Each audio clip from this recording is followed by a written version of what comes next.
ខ្យល់ពុលនៅក្នុងប្រទេសថៃបានវិវត្តទៅជាខ្យល់ពុលដែលកាចសាហាវធ្វើឲ្យអាជ្ញាធរនៅក្នុងប្រទេសថៃបានព្រមានទៅដល់ប្រជាពលរដ្ឋរបស់ខ្លួនភ្លាមៗស្របពេលដែលរបបសឹកមីយ៉ាន់ម៉ាបានបាញ់ប្រហារយ៉ាងខ្លាំងនៅព្រំដែនរវាងថៃជាមួយនឹងមីយ៉ាន់ម៉ាដែលធ្វើឲ្យប្រទេសថៃមានការស្លន់ស្លោសួស្តីបងប្អូនទាំងអស់គ្នាស្វាគមន៍មកកាន់វីដេអូថ្មីនៅក្នុងវីដេអូនេះខ្ញុំបាននឹងលើកយករឿងដែលគួរឲ្យចាប់អារម្មណ៍អំពីប្រទេសថៃដោយខ្ញុំបានធ្លាប់និយាយពីវីដេអូមុនៗអញ្ចឹងប្រទេសថៃគឺបាបកម្មក្រាស់ណាស់បងប្អូនក្រាស់ណាស់ចប់ពីគ្រោះមួយចូលគ្រោះមួយចប់ពីគ្រោះមួយចូលគ្រោះមួយបាទគ្រោះសាហាវជាងគ្រោះនៅក្នុងតម្រងនោមទៀតបងប្អូនបាទកាលមុនគឺយើងឃើញថាថៃទៅតែស្រាកស្រានអំពីបញ្ហាគ្រោះទឹកជំនន់ហើយឥឡូវនេះក៏ចូលដល់បញ្ហាខ្យល់ពុលដែលខ្យល់ពុលនេះមិនមែនខ្យល់ពុលធម្មតាទេបងប្អូនកម្រិតរបស់វាគឺមានកម្រិតសាហាវខ្លាំងណាស់បាទគឺ 2.5 pm ដែលកម្រិតនេះវាអាចបំពុលបាទមនុស្សឲ្យបាទមានអាការៈពិបាកក្នុងខ្លួនបាទឬក៏អាចដល់ការបាត់បង់ជីវិតក៏ថាបានដែរបងប្អូនហើយប្រភេទខ្យល់ពុលនេះឥឡូវនេះកំពុងតែវាយប្រហារខ្លាំងទៅលើប្រទេសថៃបាទមានទីក្រុងបាងកកផងដែររួមជាមួយនឹងខេត្តបាទជាង47បាទដែលនៅភាគខាងត្បូងជាមួយនឹងភាគឦសាននៅក្នុងប្រទេសថៃផ្ទាល់តែម្ដងអញ្ចឹងកន្លងទៅយើងឃើញថាភាគខាងត្បូងប្រទេសថៃបាទគឺរងគ្រោះខ្លាំងដោយសារបញ្ហាគ្រោះទឹកជំនន់បាទដូចជាខេត្តសង្ខ្លាដែលគ្រោះទឹកជំនន់បាទជាង300ឆ្នាំទើបតែកើតម្ដងបាទឥឡូវនេះគឺភាគកណ្ដាលនិងភាគឦសានបាទកំពុងតែរងគ្រោះធ្ងន់ដោយសារបញ្ហាខ្យល់ពុលនេះឯងបងប្អូនដោយបញ្ហាខ្យល់ពុលនេះមិនមែនទើបតែកើតទេគឺវាកើតឡើងបាទជិត1អាទិត្យហើយប៉ុន្តែវាមិនមែនជារឿងអីដ៏គួរឲ្យគំរាមកំហែងដល់ប្រជាពលរដ្ឋទេទើបតែឥឡូវនេះថៃទើបតែស្រកពីបញ្ហាទឹកជំនន់បែរជាឡើងអាបញ្ហាខ្យល់ពុលនេះមានកម្រិតកាន់តែខ្លាំងទៅហើយអាជ្ញាធរនៅក្នុងប្រទេសថៃ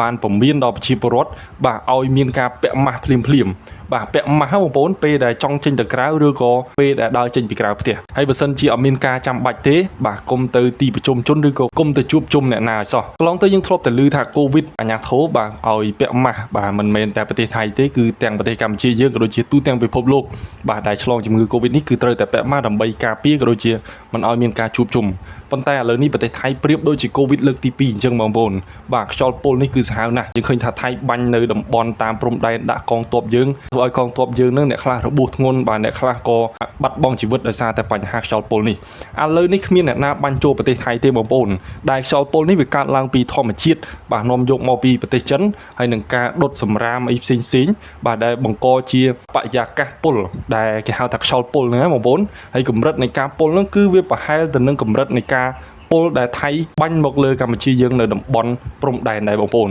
បាទគឺ 2.5 pm ដែលវាធ្វើឲ្យប៉ះពាល់ដល់សុខភាពប្រជាពលរដ្ឋរបស់ថៃនេះខ្លាំងមែនទែនបងប្អូនឥឡូវនេះហើយប៉ះពាល់ខ្លាំងបំផុតគឺពេលព្រឹកបងប្អូនពេលព្រឹកដោយសារតែខ្យល់វាចុះមេឃចុះអាប់អញ្ចឹងទៅខ្យល់វាច្រើនអញ្ចឹងទៅវាពុលកាន់តែខ្លាំងបងប្អូនហើយអ្នកដែលត្រូវរងគ្រោះខ្លាំងនោះគឺបាទមនុស្សចាស់កូនក្មេងបាទនិងស្ត្រីមានផ្ទៃពោះក៏ត្រូវរងគ្រោះខ្លាំងដែរជាពិសេសបំផុតនោះគឺអ្នកជំងឺបេះដូងបាទឬក៏ផ្លូវដង្ហើមនឹងឯងអាហ្នឹងគឺអាចប៉ះពាល់ខ្លាំងដល់អាយុជីវិតបងប្អូនឥឡូវថៃគេពមៀនខ្លាំងហើយបាទជិត50ខែទៅបងប្អូនមិនមែនជារឿងធម្មតាទេបញ្ហាខ្យល់ពុលនេះបាទបងប្អូនកងទាហានដែលបានតែជួយរុះរើក៏ដូចជាជួយរៀបចំនៅក្នុងខេត្តសង្ខ្លាឬក៏ស្រុកហាតយ៉ៃឥឡូវនេះបងប្អូនក្រោយពីមានបញ្ហាគ្រោះទឹកជំនន់ក្រុមទាហានជិត10នាក់បងប្អូនបើកឡានមកពីជួយបាទប្រជាជនវិញបែរជាត្រូវគ្រោះថ្នាក់ចរាចរណ៍បងប្អូនបុករះពេញផ្លូវហើយឡាននឹងទៅធ្លាក់ចូលបន្លាយបងប្អូនរបួសទាហានថៃនឹង7នាក់បងប្អូនរបួស7នាក់នៅថ្ងៃទី1ខែធ្នូឆ្នាំ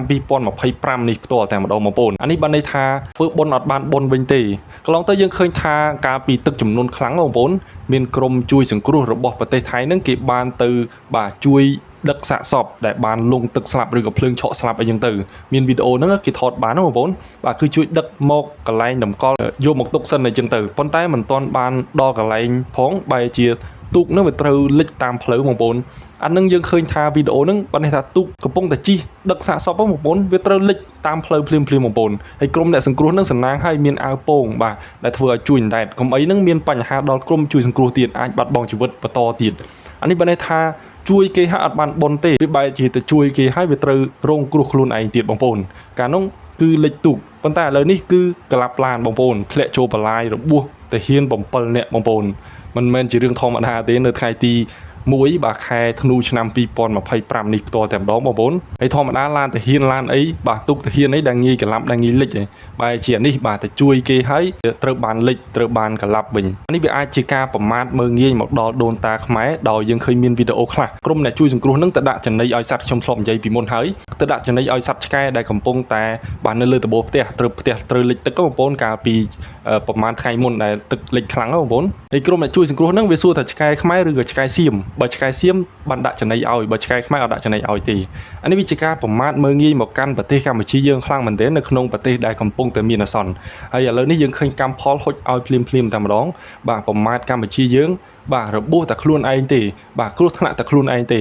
អានេះរឿងមួយបងប្អូនតាក់ទងទៅនឹងរឿងបញ្ហាព្រំដែនរវាងមីយ៉ាន់ម៉ានិងសៀមបាទឥឡូវនេះបាទមីយ៉ាន់ម៉ាផ្ទុះអាវុធបាញ់ប្រហារគ្នាកាន់តែខ្លាំងហើយនៅតំបន់ព្រំដែនក្នុងប្រទេសមីយ៉ាន់ម៉ាផ្ទាល់តែម្ដងបើន័យថាមីយ៉ាន់ម៉ានឹងកំពុងតែបាញ់គ្នាខ្លាំងជាមួយនឹងក្រុមអូទៀមឬក៏ក្រុមផ្ដាច់ខ្លួនបាទក៏ដូចជាក្រុមបាទឆោបបោកតាមប្រព័ន្ធអនឡាញបាទឬក៏ក្រុម scammer ផ្សេងអានឹងជាការកម្ចាត់ scammer របស់មីយ៉ាន់ម៉ាទេបងប្អូនប៉ុន្តែការកម្ចាត់នេះបាទវាធ្វើឲ្យគ្រាប់នឹងវារៀលដាលដល់ចូលប្រទេសថៃថ្ងៃនេះក្តៅខ្លាំងមែនទែនបងប្អូនថ្ងៃនេះក្តៅខ្លាំងមែនទែនសៀមបានបាទបញ្ជូនទាហានក៏ដូចជាប្រុងជើងការខ្ពស់បំផុតបាទបាញ់ពមៀនទៅមីយ៉ាន់ម៉ាប្រមាណគ្រាប់ដែរដោយសារតែមីយ៉ាន់ម៉ានឹងបាញ់គ្នានៅប្រទេសប៉ុន្តែវារៀលដាលដល់ថៃរហូតបងប្អូនតាំងពី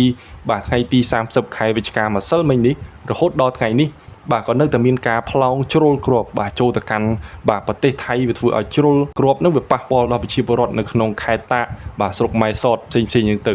បាទហ្នឹងវាធ្វើឲ្យសៀមនឹងមានការស្លន់ស្លោក៏ដូចជាហ៊ាននឹងបាទត្រៀមប្រុងជើងការខ្ពស់មែនទែនក្នុងការទប់ទល់ជាមួយនឹងមីយ៉ាន់ម៉ាវាអាចថាបើសិនជាការបាញ់ប្រហាររវាងមីយ៉ាន់ម៉ានិងក្រុមអូទៀមរបស់មីយ៉ាន់ម៉ាហ្នឹងជ្រុលជ្រួយទៅបាទអាចក្រុមអូទៀមឈានចូលដល់ទឹកដីប្រទេសថៃបាទវាធ្វើឲ្យប្រជាពលរដ្ឋថៃនឹងរងគ្រោះកាន់តែខ្លាំងទៅអញ្ចឹងទើបធ្វើឲ្យយោធាថៃហ្នឹងបាទមានការបាញ់ប្រហារគ្រាប់បែកផ្សែងដើម្បីឲ្យដំណឹងទៅកាន់មីយ៉ាន់ម៉ាធ្វើម៉េចបាទដោះស្រាយរឿងខ្លួនឯងកុំឲ្យប៉ះពាល់ដល់សៀមដោយសារអីដោយសារសៀមអត់ហ៊ានជាមួយមីយ៉ាន់ម៉ាផងខ្លាចមីយ៉ាន់ម៉ាផងក៏មិនចង់មានរឿងបាទដោយសារតែបញ្ហាប្រទេសមីយ៉ាន់ម៉ាផ្ទាល់ហើយកន្លងទៅយើងឃើញមេបញ្ជាការភូមិភាគ3របស់ថៃដែលជាប់ជាមួយនឹងបាទទល់ដែនរបស់មីយ៉ាន់ម៉ាហ្នឹងក៏បានបាទជួបប្រជុំគ្នាជាមួយនឹងមេទ័ពរបស់មីយ៉ាន់ម៉ាដែរដើម្បីសម្របសម្រួលបញ្ហានេះកុំឲ្យបាញ់ទៅវាផ្លោងជ្រុលដល់ទឹកដីថៃប៉ុន្តែមីយ៉ាន់ម៉ាអត់ស្ដាប់ទេបងប្អូនមីយ៉ាន់ម៉ាអត់ស្ដាប់ទេគេបក្រាបតែការងាររបស់គេទេប៉ុន្តែគ្រាប់វាហោះចូលទៅអានឹងរឿងធ្វើម៉េចបើមិនដឹងហើយសៀមក៏មិនហ៊ានដែរចំពោះបញ្ហានេះបងប្អូនមេតបមីយ៉ាន់ម៉ាអត់ស្ដាប់សៀមអត់ហ៊ានបងប្អូននេះរឿងកន្លងទៅបងប្អូនហើយឥឡូវនេះស្តៀងគ្នាទៀតបងប្អូនគឺមីយ៉ាន់ម៉ាតែងតែបង្ក្រាបក្រុមអក្រិតកម្មឆោបបោកតាមប្រព័ន្ធអនឡាញនៅតំបន់បាទក្នុងព្រំដែនដែលជាប់ជាមួយនឹងសៀមនឹងផ្ទាល់តែម្ដងបាទហើយក៏បានបង្ក្រាបជាមួយនឹងក្រុមអូទៀមផ្ដាច់ខ្លួនរបស់មីយ៉ាន់ម៉ានៅទឹកដីខាងក្រោមរបស់មីយ៉ាន់ម៉ាហ្នឹងប៉ុន្តែវាជាប់ជាមួយនឹងទល់ដែនសៀមបាទអញ្ចឹងទៅម្ដងម្កាលវាតែងតែបាញ់ជ្រុលមកហើយតែនេះមិនម្ដងម្កាលទេបងប្អូនគឺរាប់សិបដងហើយគឺតែងតែបាញ់ជ្រុលមកតែអញ្ចឹងបងប្អូនកន្លងទៅគឺមានការបាញ់ជ្រុលមករហូតដល់ខ្ទេចផ្ទះបាទសើគ្រាប់ធំមិនធម្មតាទេបងប្អូនបាទខ្ទេចផ្ទះរបស់សៀមនៅក្នុងខេត្តតាកហ្នឹងប្រជាពលរដ្ឋរងរបួសរងគ្រោះអីក៏សៀមមិនដែលហ៊ានមាត់ហ៊ានកដែរបងប្អូនគ្រាន់តែបាញ់ឲ្យដំណឹងថាអូប៉ះពាល់ដល់ក្នុងប្រទេសថៃហើយបាទឲ្យមីយ៉ាន់ម៉ាហ្នឹងទប់ស្កាត់ការបាញ់ប្រហាររបស់ខ្លួនឯងនឹងកុំឲ្យវាជ្រុលទៀតអានេះគឺជាការដាស់តឿនក៏ដូចជាឲ្យដំណឹងពីថៃទេមិនដែលថៃហ៊ានទៅបាញ់មីយ៉ាន់ម៉ាវិញទេបងប្អូនបាទយើងឃើញថាថៃក្នុងកលៈទេសៈជាមួយមីយ៉ាន់ម៉ានេះពិតជាមានភាពកំសាកញីមែនទែនបងប្អូនកំសាកណាស់បាទមិនដែលឃើញថៃណាកំសាកដល់ថ្នាក់នេះទេអត់ហ៊ានជាមួយមីយ៉ាន់ម៉ាទេបងប្អូនបាទហើយក៏ប្រហែលជាមិនចង់មានរឿងជាមួយមីយ៉ាន់ម៉ាផងដោយសារតែមីយ៉ាន់ម៉ាក៏មិនមែនជាប្រទេសដែលមានបាទកងកម្លាំងកងទ័ពនឹងធម្មតាដែរអញ្ចឹងសៀមអត់ហ៊ានជាមួយទេហើយក៏មិនចង់បានទឹកដីមីយ៉ាន់ម៉ាដែរសូមឲ្យតែមីយ៉ាន់ម៉ានឹងប្រក្រាបកូនចៅខ្លួនឯងឲ្យស្ងប់ស្ងាត់ទៅកុំឲ្យប៉ះពាល់ដល់ទឹកដីជាមួយសៀមអានេះគឺជាការស្មានពីខ្ញុំបាទទៅកាន់ប្រទេសថៃជាមួយនឹងមីយ៉ាន់ម៉ាហើយឥឡូវនេះយើងឃើញថាបាទថៃបានបិទទល់ដែនជាមួយនឹងមីយ៉ាន់ម៉ាបណ្ដោះអាសន្នហើយបើន័យថាពីមុនធ្លាប់បិទម្ដងដែរប៉ុន្តែបានបើកវិញខ្លះហើយឥឡូវនេះសៀមបានប្រកាសបិទជាឯកតោភាគីម្ដងបាទកុំឲ្យមីយ៉ាន់ម៉ាឆ្លើយពេក តែបើមានមកឆ្លើយក៏ស៊ីមិនហ៊ានដែរបងប្អូនអញ្ចឹងព័ត៌មានសំខាន់នៅថ្ងៃនេះខ្ញុំចង់ជម្រាបជូនបងប្អូនអំពីខ្យល់ពុលហ្នឹងឯងបងប្អូនដោយសារតែប្រទេសថៃកំពុងតែរងគ្រោះខ្លាំងដោយសារខ្យល់ពុលដែលធ្វើឲ្យប្រជាពលរដ្ឋនឹងមានការភ័យខ្លាចមែនទែនមានហានិភ័យខ្ពស់មែនទែនសម្រាប់ប្រទេសថៃជាពិសេសនឹងទីក្រុងបាងកកដោយមូលហេតុនៃខ្យល់ពុលនេះគឺវាអាចបណ្ដាលមកពីខ្យល់ដែលបោកស្រូបជាតិត្រជាក់មកពីខាងសមុទ្រចិនឬក៏ទឹកដីចិនណាបងប្អូនអញ្ចឹងវាអាចហោះចូលទៅកាន់ប្រទេសថៃដែលបរិយាកាសនេះវាបូករួមជាមួយនឹងការដុតសម្រាមការបំភាយផ្សែងពុលពីប្រងចាក់ពីអីច្រើនចឹងទៅអញ្ចឹងវាធ្វើឲ្យបរិយាកាសនៅក្នុងទីក្រុងបាងកកក៏ដូចជាខេត្តទាំង47 ជិត 50ហ្នឹងវាមានបញ្ហាខ្យល់ពុលនេះដែលកម្រិតនៃការពុលនេះគឺមិនធម្មតាទេបងប្អូនកម្រិតនៃការពុលនេះគឺវាខ្ពស់ខ្លាំងណាស់វាប្រហែលទៅនឹងផ្សែងពុលដែលថៃបាញ់មកកម្ពុជានៅខាងតំបន់ឧត្តរមានជ័យព្រះវិហារកាលពីពេលកន្លងទៅកាលពីសង្គ្រាម5យប់5ថ្ងៃហ្នឹងឯងបងប្អូនអានេះគឺជាបញ្ហាធំមែនទែនសម្រាប់ប្រទេសថៃដែលត្រូវដោះស្រាយទៀតហើយដោយសារតែប្រទេសថៃកន្លងទៅនេះយើងឃើញមានការ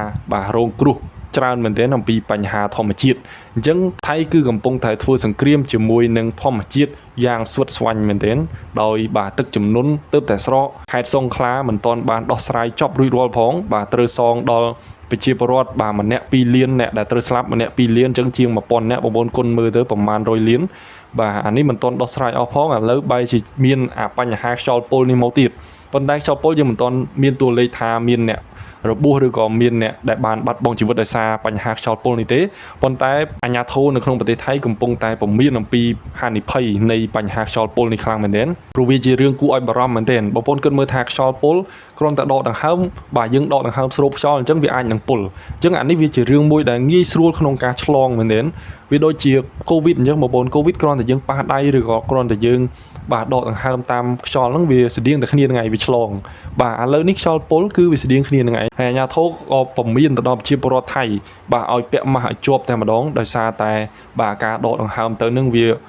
មានហានិភ័យក៏ដូចជាមានគ្រោះថ្នាក់ខ្លាំងណាស់សម្រាប់ប្រជាជនអញ្ចឹងត្រូវតែពាក់ម៉ាស់បើសិនជាចេញក្រៅត្រូវតែពាក់ម៉ាស់ឲ្យជិតហើយជៀសវាងការជួបជុំច្រើនបើសិនជារឿងណាដែលមិនចាំបាច់គុំទៅជួបជុំនេះគឺជាការពំមានរបស់អាជ្ញាធរថៃនៅក្នុងតំបន់ភូមិភាគកណ្ដាលនិងភូមិភាគឦសានដែលកំពុងតែរងគ្រោះខ្លាំងដោយសារបញ្ហាខ្យល់ពុលនេះអញ្ចឹងនេះគឺជារឿងមួយដែលថៃកំពុងតែមានក្តីបារម្ភខ្លាំងចំពោះបញ្ហាគ្រោះធម្មជាតិខ្យល់ពុលនេះបងប្អូនវីដេអូរបស់យើងថ្ងៃនេះគឺមានតែប៉ុណ្្នេះទេបើសិនជាមានរឿងអីថ្មីទៀតខ្ញុំនឹងជម្រាបជូនអស់លោកអ្នកជាបន្តទៀតសូមជួយចុច Subscribe ដើម្បីទទួលបានវីដេអូថ្មីៗអំពីខ្ញុំបាទជារៀងរាល់ថ្ងៃសូមអរគុណសូមជម្រាបលា